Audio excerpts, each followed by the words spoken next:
Les comento que hoy es la última sesión de este ciclo. Tengo que adelantar el final por un viaje que ha surgido para la próxima semana y no estaría disponible para la clase. Pero creo que los conceptos generales los estamos abarcando en su totalidad. Y bueno, estuvimos hablando acerca de la cristología, hablamos acerca de distintos aspectos sobre la doctrina de Cristo. Algunos de los aspectos de la doctrina de Cristo vimos en una de las últimas sesiones sobre las implicaciones positivas que tiene el mensaje de la cruz.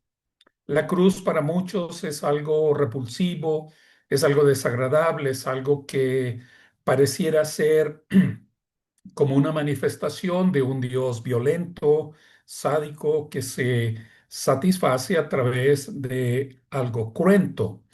Pero cuando nosotros vemos el concepto de la cruz desde otra perspectiva, lo que hallamos es un amor dispuesto al sacrificio más total, más desgarrador, pero que todo lleva una intención de mostrar la persuasión de Dios para nosotros. Vimos que la cruz significaba, entre otras cosas, el hecho de la imposibilidad de los seres humanos de poder superar el mal. Los seres humanos no podemos superar el concepto de lo moral, el pecado, no lo podemos superar por nosotros mismos, se requería algo extraordinario. Por otro lado, también hallamos el hecho de que a través de la cruz, como ocurre esta, nosotros vemos a un Dios disponible, accesible para nosotros, lo tenemos a Él en una proximidad a la distancia de una oración, dice un himno. También hallamos una cualidad muy particular que es el concepto de humildad. Generalmente los dioses son despóticos porque les interesa mostrar el poder por encima de todos. Pero el Dios de la Biblia, como se revela en Jesucristo, es un Dios humilde que se vuelve impotente ante el hecho de el martirio, de la victimización de su hijo. Bueno, hoy vamos a hablar acerca de el Cristo resucitado. ¿Qué significa el Cristo resucitado para la fe? Y voy a compartir la presentación de las diapositivas porque nos apoyamos siempre para ir confirmando lo que vamos diciendo.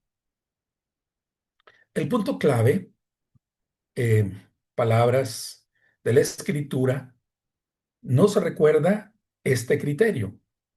Él ha fijado un día en que juzgará al mundo con justicia por medio de, eh, del hombre que ha designado. De ello ha dado pruebas a todos al levantarlo de entre los muertos. ¿Qué significa la resurrección de Jesús? Significa, entre otras cosas, el hecho de que Dios aprueba lo que Jesús dijo e hizo.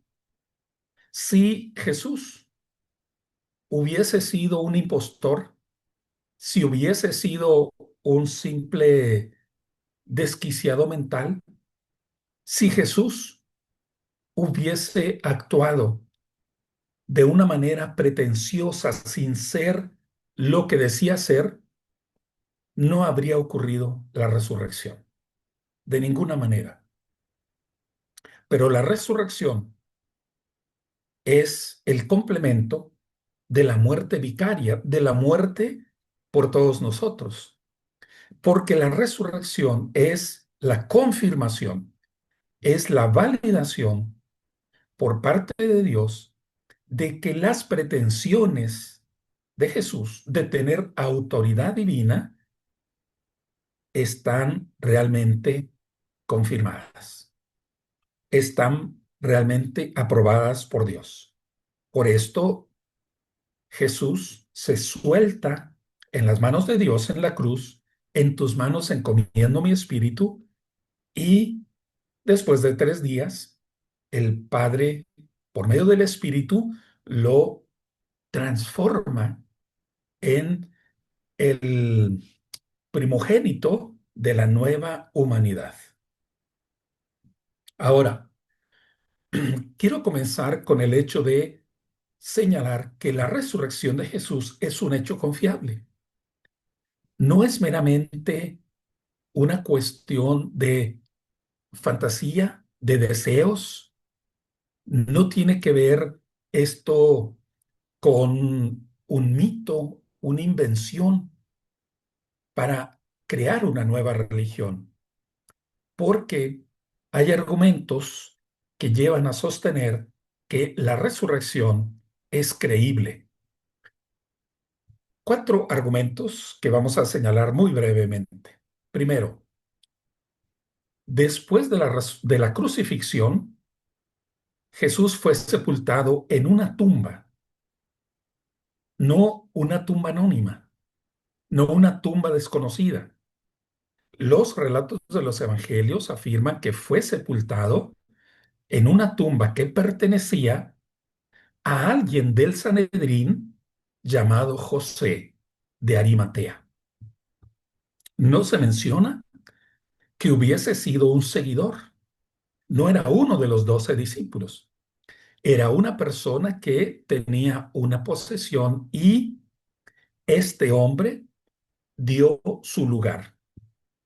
¿Por qué se habla de una cueva? ¿Por qué se habla de un espacio en donde la entrada estaba cubierta por una roca?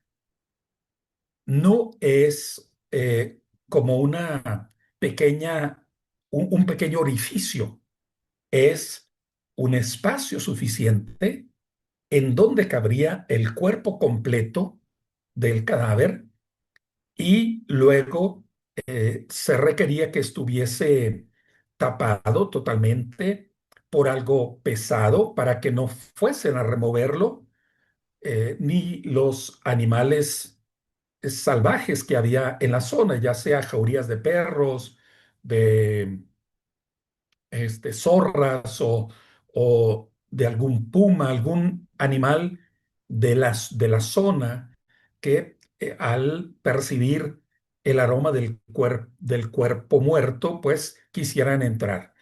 Los judíos tenían 2 procesos a la hora de cuidar los cadáveres. Uno era, este era el primer paso, introducirlo en una caverna en donde, totalmente aislado, el cuerpo entraría en estado de putrefacción y pasado el tiempo se descarnaría totalmente. Muy probablemente sí entrarían los bichos, entrarían insectos y consumirían totalmente las carnes. Cuando estimaban que el cuerpo estuviese limpio de carne, donde ya no hubiese más este, materia en estado de putrefacción, entonces abrían la cueva y el esqueleto lo juntaban, desarmaban el esqueleto y lo juntaban en un cofre. Ese cofre después era enterrado en la tierra. No era el hecho de enterrar directamente los cuerpos. Este era el proceso que tenían los judíos. Por esto Jesús va a una cueva y allí es depositado, con todos los procesos que hacían de las hierbas aromáticas para evitar que sus aromas fuesen totalmente nauseabundos, pero había una tensión. Y lo que se sabe es que esta sepultura, esa cueva, pertenecía a alguien conocido. No es una caverna, no fue puesto en un lugar ajeno, distante, anónimo, sino en un espacio conocido. Este, este es algo importante porque la tradición así se va a guardar, como lo escribe Pablo en Primera a los Corintios, capítulo 15. Si bien los evangelios se escribieron a partir del año 65, o, cerca del año 70, 80 y luego el 90, la carta de Pablo viene alrededor del año 50. La tradición había sido guardada, había sido preservada, y Pablo hace mención que Cristo fue sepultado, resucitó al tercer día y luego se apareció a Kefas y a los 12. Entonces, este es el punto central de la narración sobre Jesús. La historia del entierro es parte del material que tiene Marcos para redactar el Evangelio. Se sabe en la historia de la formación de los documentos que lo primero que tuvieron los evangelistas fueron los relatos de el martirio, la muerte y la resurrección de Jesús. Fue los primeros elementos. Entonces, el aspecto de remitirlo a una cueva conocida es perteneciente al entorno cualquiera del pueblo judío que hubiese leído el material y que hubiese encontrado el relato de la sepultura de Jesús en la tumba de José, que pertenecía a José de Arimatea. Y si esto no hubiera sido cierto, se habría conocido. No tienen miedo los escritores de hacer referencia a José de Arimatea y su cueva porque es un hecho histórico. Por otro lado, José de Arimatea, como ya señalaba, pertenecía al tribunal que, cuyo tribunal condenó a Jesús. No se sabe si unánimemente, pero el tribunal condenó a Jesús y él pertenece a este tribunal. ¿Por qué, si esto no fuera real, si no fuera histórico, por qué hacer referencia a un adversario? ¿Por qué hacer referencia a alguien que pertenece al ámbito de los enemigos de Jesús? Solo porque esto es realmente algo histórico. Mm, Otro argumento. No existe ninguna otra historia similar al relato de Jesús en la sepultura. No existe otro. Los mitos, cuando los crean las personas, son muy parecidas, porque tiene que ver con heroísmos, tiene que ver con orígenes de bendiciones o orígenes de maldiciones. Este relato de un cadáver que es puesto en una sepultura y la sepultura luego se halla vacía al tercer día, no existe. En, no hay otra historia similar. No es de que existiera el relato sobre un tal, ah, digamos, algún hombre, Carlos o Germán o John. No existen relatos de personas que hayan pasado un proceso similar. El relato de Jesús y la tumba vacía es único, es único. Segundo hecho, con respecto de lo que está alrededor de la crucifixión. En el primer día de la semana siguiente a la crucifixión, la tumba de Jesús fue hallada vacía por un grupo de sus seguidoras. Hay mucho debate si la visita de las mujeres fue el sábado de la noche o si fue el domingo por la mañana, el primer día de la semana. Lo más probable es que fue muy temprano en la mañana del domingo. Si iban con miedo e iban con la aflicción de que no sabían quién podría abrir la tumba, ¿verdad? Mover la enorme roca que cubría la tumba para darle un tratamiento a Jesús con las hierbas aromáticas, pues esto es más improbable de que hubiese ocurrido pasado la parte clara del sábado. En la oscuridad habría sido otro gran problema. Muy temprano, así que en la claridad del primer día de la semana, ellas van a visitar la tumba. No significa que Jesús resucitó en ese horario. Van a visitar la tumba y cuando llegan, la tumba está vacía. Jesús ha resucitado, lo eh, entendemos al final, ¿verdad?, del sábado. La historia de la tumba vacía, ¿verdad?, es parte de toda la historia que Marcos ha tenido para contar en su relato. Y esta tradición se guarda, la tradición de la tumba vacía, como dice Primera a los Corintios 15 del 3 al 5. ¿Ya? La tumba es vacía. ¿Por qué hay salvación para el ser humano? Por la tumba vacía. Si Jesús solo hubiese muerto, si Jesús solo hubiese muerto, habría sido la muerte de un hombre bueno, de un hombre justo.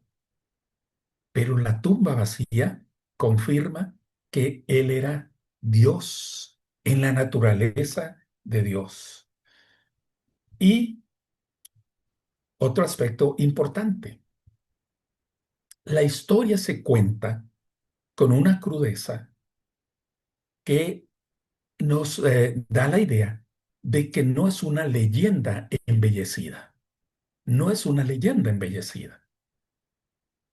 Cuenta cómo las mujeres van preocupadas, cuenta cómo es que cuando se encuentran con la tumba abierta, ellas se espantan, cuenta cómo se encuentran con el jardinero, el que cuidaba el jardín, cuentan todo lo que sucede de desubicarse mentalmente, no saben realmente qué es lo que ha ocurrido, y luego la aparición de Jesús, el resucitado.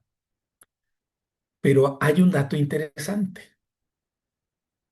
¿Por qué en los evangelios el suceso de la resurrección lo atestiguan mujeres?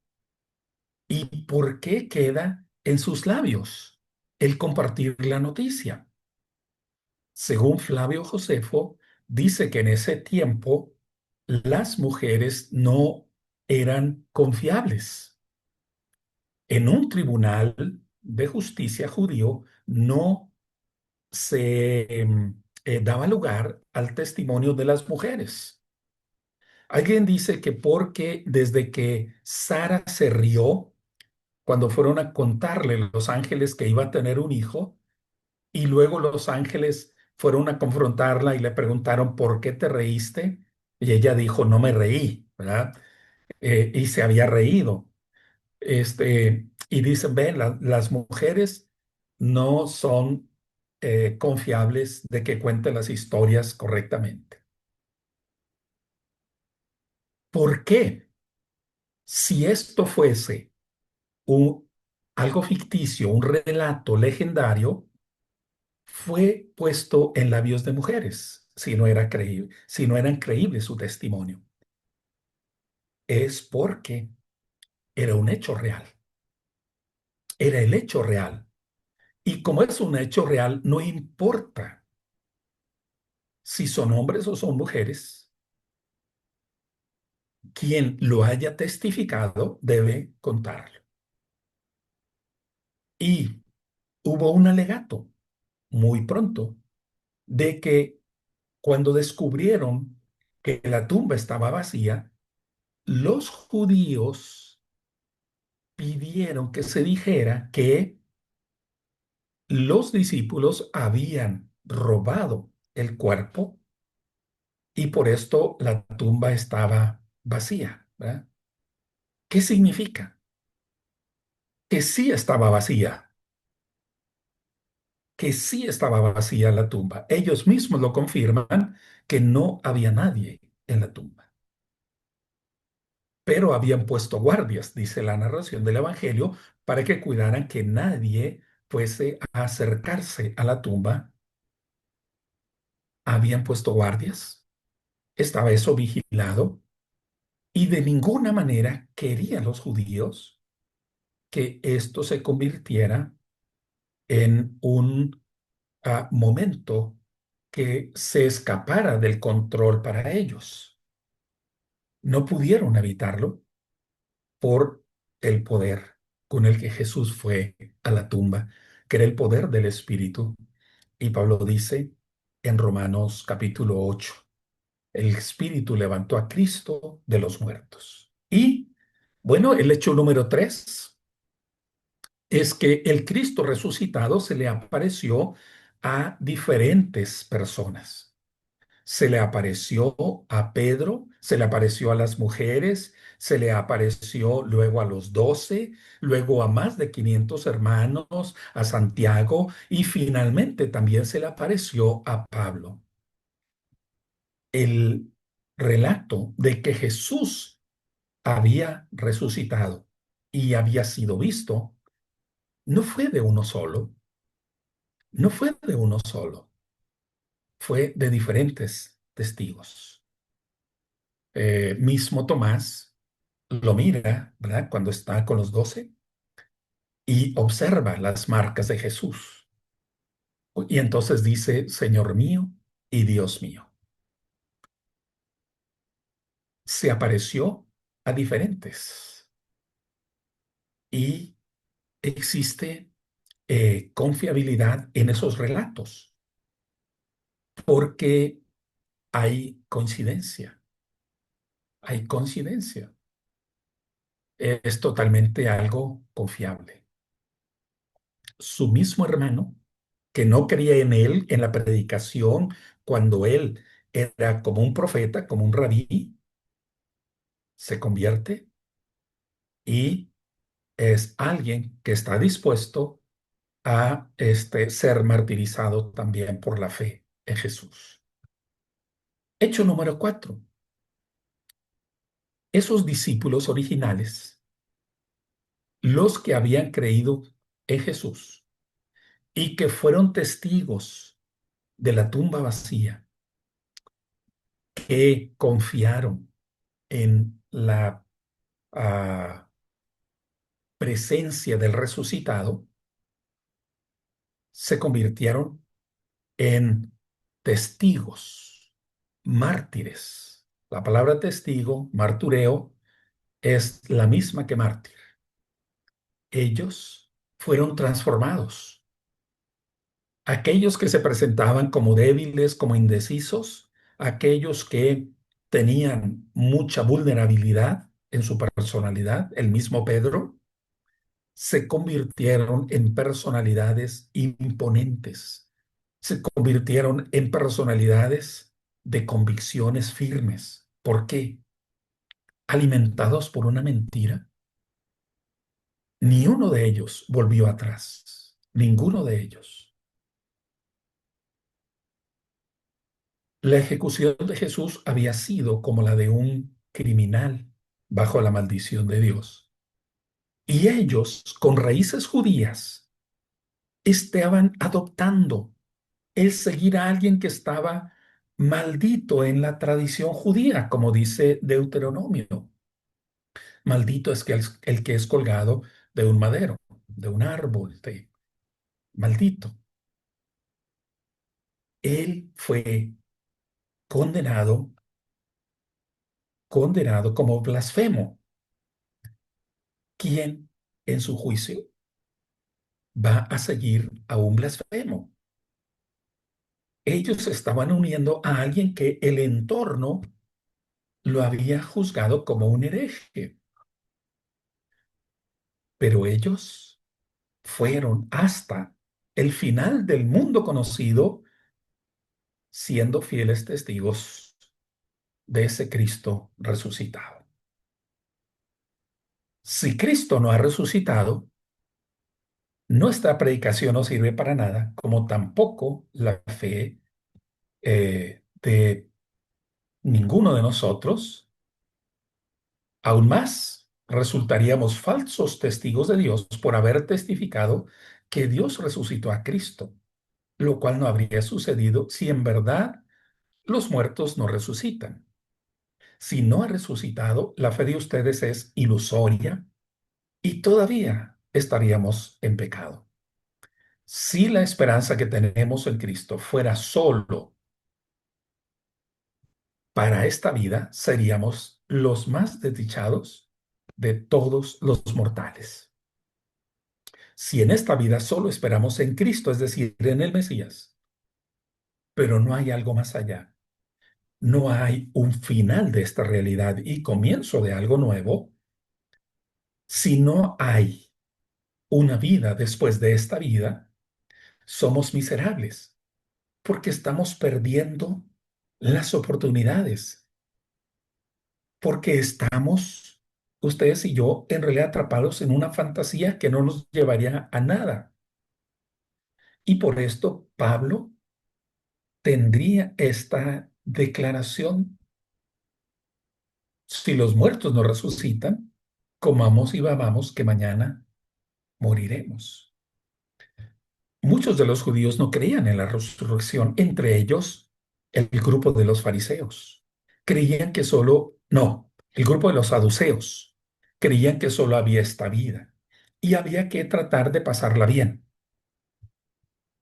Muchos de nuestro tiempo han abandonado la convicción de una vida más allá. Y lo único que interesa es pasarla bien, estar lo mejor que se pueda. Pero, ¿qué sentido tiene la renuncia? ¿Qué sentido tiene el esfuerzo, el sacrificio? ¿Qué sentido tiene si no hay algo que rompa, que quiebre totalmente la maldición del mal que atrapa al ser humano? Si no hay nada que pueda superar a la muerte, ¿qué sentido tiene la vida? Si Cristo no resucitó, ¿para qué creer el Evangelio? ¿Para qué convocar conferencias sobre cualquier tema teológico? Y si Cristo no ha resucitado, ¿para qué seguir escuchando? ¿O para qué ser cristiano? Pero Cristo ha resucitado y ha vencido la muerte. Lo cierto es que Cristo ha levantado entre los muertos como primicias. Él fue levantado, primicias de los que murieron, y por tanto, dice Pablo, manténganse firmes e inconmovibles, progresando siempre en la obra del Señor, conscientes de que su trabajo en el Señor no es en vano. Confirmamos que este es el mensaje central en el Nuevo Testamento. Hagamos una breve revisión cómo es que Jesucristo es la figura central en el Apocalipsis, que es el cierre del canon, el cierre de la revelación. El Cristo muerto y resucitado es la figura central. ¿Por qué decimos que es la figura central? El título del Apocalipsis es la revelación de Jesucristo. Es el Apocalipsis de Jesucristo. Los títulos de los libros no son canónicos. fueron dados en la historia de la iglesia, ya sea porque se atribuyen a alguien como escritor o ya sea porque es el personaje central. El título del Apocalipsis dice el Apocalipsis de Juan, porque Juan es el escritor. ¿Cuál Juan? Es otro problema. Hay allí debate, pero así es titulado. Sin embargo, en el verso 1 de Revelación dice, este es el Apocalipsis de Jesucristo, es la revelación de Jesucristo. ¿Por qué? Porque es lo que Jesucristo manifiesta, lo que Jesucristo hace evidente y porque Él es el centro, se trata de Él, se trata de Él. Muchas veces nosotros vemos la escritura, las sagradas escrituras como las escrituras para nosotros. Y yo lo pienso así en cierto aspecto. Es como una carta de amor de Dios para nosotros. Pero en realidad es la escritura, es Dios hablando de sí mismo, Dios refiriéndose a sí mismo. El Apocalipsis es Jesucristo, el personaje central, pero es también quien revela la historia de lo que habría de venir, ¿no? Historia porque en sus planes es algo que así habrá de ocurrir. Las visiones describen al Cristo resucitado. Las visiones que tiene Juan describen al Cristo resucitado. El capítulo 1, verso 9 hasta el verso 20, hablan de este personaje que se mueve en medio de las iglesias. En los capítulos 4 al 5 hablan de el Cordero como inmolado. En el capítulo 12 también se nos habla del Cordero. En el capítulo 22, del 12 al 20, aparece todas las visiones del Apocalipsis tienen como centro al resucitado. Las liturgias que están en Apocalipsis, que son como la orden del culto celestial, todas las liturgias aclaman a Cristo. ¿Por qué nosotros podemos cantar a Cristo sin que esto sea una blasfemia, sin que esto sea algo pecaminoso? Porque no estamos alabando directamente al Padre, sino alabando al Hijo, porque esto está en el canon bíblico. Capítulo 5 del verso 4 al verso 10 dice que los mismos seres vivientes, la multitud de ángeles, alaban al Cordero, cantan al Cordero. Es una alabanza al Cordero. ¿Por qué pueden hacerlo? Porque no es una competencia entre padre e hijo, porque el hijo ha revelado al padre, el hijo se ha solazado en la vida, el padre se ha solazado en la vida del hijo y esto es una perfecta armonía. Las liturgias que están en el texto de Apocalipsis son alabanzas al hijo y hay una lista larga de títulos dados a Cristo, porque Cristo es el personaje central del libro. ¿Cuáles títulos? Aparece como Jesús. El nombre Jesús en hebreo está relacionado con Josué, con Yeshua o Yehoshua. Cualquiera de los dos es el mismo. Y Jesús es Salvador. Pero también está el título de Cristo, el testigo fiel, el primogénito de entre los muertos, el príncipe de los reyes, el que nos ama y nos ha lavado con su sangre de nuestros pecados, el que ha hecho de nosotros un reino de sacerdotes para su Dios y Padre, el Hijo del Hombre, el primero y el último, el que vive, estuve muerto, pero ahora estoy vivo, ¿no? El que vive por los siglos de los siglos, el que tiene las llaves de la muerte, ¿ah? Tiene las llaves de la muerte y del Sheol, del Hades, el que tiene las siete estrellas, el que camina entre los candelabros de oro, el que tiene la espada aguda de dos filos, el que tiene los ojos como llama de fuego, el que sondea los riñones y los corazones, el que tiene los siete espíritus de Dios y las siete estrellas, el santo, el veraz, el que tiene la llave de David, el amén, el testigo fiel y verdadero, el principio de las criaturas de Dios, el león de la tribu de Judá, el retoño de David, el cordero como degollado. Eh, por cierto, Apocalipsis no dice el cordero degollado, sino el cordero como degollado en el capítulo 5 de Apocalipsis, porque no lo ve, no lo ve muerto, siempre lo ve vivo. Es el Señor, el Hijo varón, es la palabra de Dios, el Rey de Reyes, el Alfa y Omega, el lucero, una palabra ahí, ¿verdad? El lucero radiante del alba, la primera estrella del alba cuando empieza la noche. Él es. Todos estos títulos son dados a Cristo Jesús. ¿Por qué? Porque en el Apocalipsis se habla de un Jesús radiante y esplendoroso. Es vencedor de la muerte y primicia de un mundo nuevo. En el Apocalipsis hay cuatro rasgos de Cristo. Se presenta como el Cordero, eh, es un león, pero que tiene la apariencia de Cordero. Es el Cordero, pero tiene el poder y la gloria, la grandeza de león.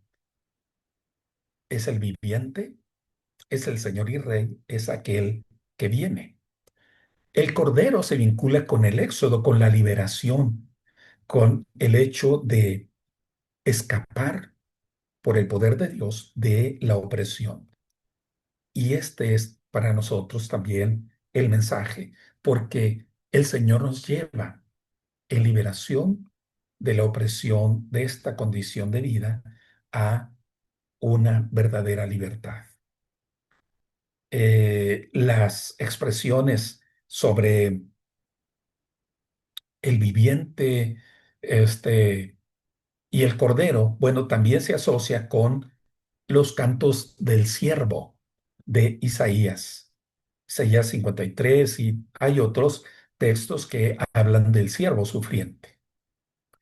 En Apocalipsis celebra la victoria del cordero sobre la bestia. O sea, esto es algo imposible, no es de la lógica humana.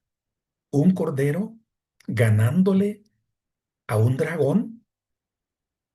El dragón es algo mítico, pero tiene que ver con una figura portentosa, llena de dominio. Es alguien enormemente fuerte que aterroriza, y un cordero que es un animalito humilde, indefenso, ¿ah? Indefenso, no tiene posibilidad de morder como un perro, no tiene posibilidad de patear como un caballo, ni siquiera tiene una cola para espantarse las moscas, ni es tan imponente, pero es un cordero que es victorioso sobre la bestia. ¿Por qué? Porque la bestia cree que ya lo venció y fue resucitado. Cristo se presenta como el yo soy, el que vive, estuve muerto, pero ahora estoy vivo por los siglos de los siglos. El Apocalipsis es una buena noticia porque Cristo es el vencedor de la muerte, del pecado y del diablo. Y cuando nosotros tenemos el mensaje del Cristo resucitado, debemos quedarnos con esta confianza. No tenemos por qué estar con miedo de la bestia, No tenemos por qué estar con el miedo del falso profeta. No tenemos por qué estar asustados con lo que vaya a venir de la persecución. He escuchado que en estos últimos años hay personas que están construyendo refugios a la manera de refugios antinucleares para cuando venga la persecución. Tienen lugar donde ocultarse, tienen un lugar donde huir. Conocí un matrimonio norteamericano de anglosajones que se habían ido a vivir en una montaña de Ecuador, aislados totalmente, porque ya venía la persecución. Era el tiempo de Obama y quién sabe qué especulaciones bíblicas habían hecho y según ellos estaban seguros que ya iba a venir el tiempo de persecución. Siempre ha habido persecución. En México siempre ha habido persecución a los cristianos que quieren ser fieles a Dios. Pero cuando nosotros miramos las imágenes apocalípticas, no se trata de quedarnos con el miedo, no se trata de quedarnos en el terror, sino más bien de llenarnos de esperanza. ¿Por qué? Y el Apocalipsis tiene 7 bienaventuranzas. Las enumeramos, las enunciamos. Bienaventurado el que lee y los que oyen las palabras de la profecía y guardan las cosas que están escritas en ella, porque el tiempo está cerca. El que fue resucitado, que ascendió a los cielos, regresará. El tiempo siempre está cerca. Por esto, bienaventurados somos si guardamos las palabras escritas en esta profecía. La segunda bienaventuranza en el orden de aparición. Bienaventurados los muertos que de aquí en adelante mueren en el Señor. Sí, dice el Espíritu, para que descansen de sus trabajos, porque sus obras van con ellos. Ninguno de los que mueren en el Señor mueren en soledad, mueren en desilusión, sino que mueren en la esperanza de que nuestro ser está escondido con Cristo en Dios. El que ha vencido la muerte nos da de su victoria. La otra bienaventuranza. He aquí vengo como ladrón, bienaventurado el que vela y guarda sus ropas para que no, no sea que ande desnudo y vean su vergüenza. Bienaventurado el que permanece vigilante, el que tiene su vestimenta, hablando de la vigilancia, hablando de la actitud de estar siempre presto a la venida del Señor. El ángel me dijo, escribe, bienaventurados los que están invitados a la cena de las bodas del Cordero. Y me dijo, estas son palabras verdaderas de Dios. Ustedes y yo estamos llamados a la mesa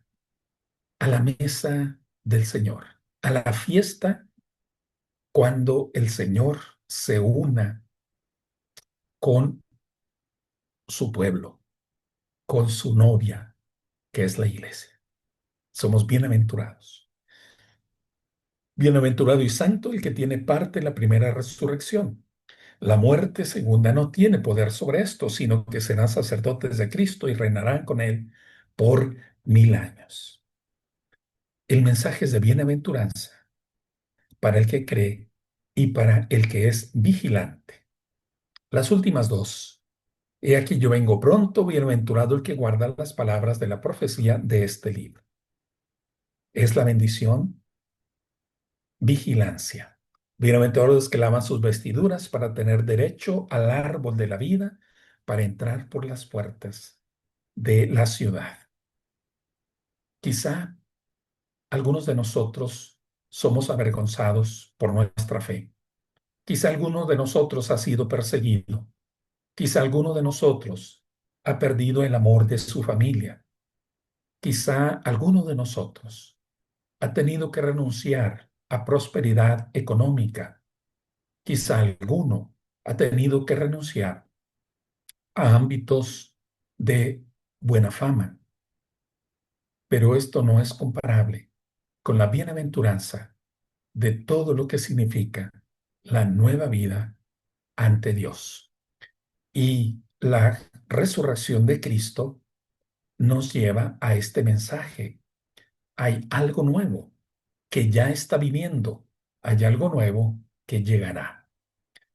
Así que no se niega el sufrimiento, no se niega la realidad del dolor, pero se pone en una perspectiva desde Cristo Jesús. Las plagas de los capítulos 8 y 16 hacen recordar a Egipto, pero hacen recordar cómo Dios estuvo con los suyos. Dios estuvo con su pueblo. Hay un contraste entre quienes hacen el mal y quienes confían en el resucitado, porque la resurrección es la fuerza de la esperanza. En el texto de Apocalipsis, a los agentes destructores, como el falso profeta, como la primera bestia y la segunda bestia, se les concede, se les autoriza a hacer el mal. No actúan fuera de la soberanía de Dios. No son ellos los que dominan la historia. Solo pueden estar por un tiempo limitado, por 3 tiempos y medio, ¿no? Por 2600 días, años, o lo que sea, pero lo que significa es que es un tiempo limitado, no es para siempre. En el Apocalipsis no se habla de un desencadenamiento ciego y absoluto de las fuerzas del mal. Pretenderán tomar dominio, pero son aplacadas una y otra vez. En Apocalipsis las desgracias son abundantes y tienen sus raíces en la malicia y la violencia de los hombres, pero los justos oran e interceden por lo que pasa en la tierra, y de lo que nos habla es que el mal no posee el final de la historia. La historia está enmarcada por la plegaria de los santos, los signos de la presencia de Dios, y esto mantiene de pie a los creyentes. El anuncio evangélico del fin del mundo tiene ciertas características que son: Jesús no da una fecha precisa, se centra más bien en el momento presente porque es hoy el día de salvación.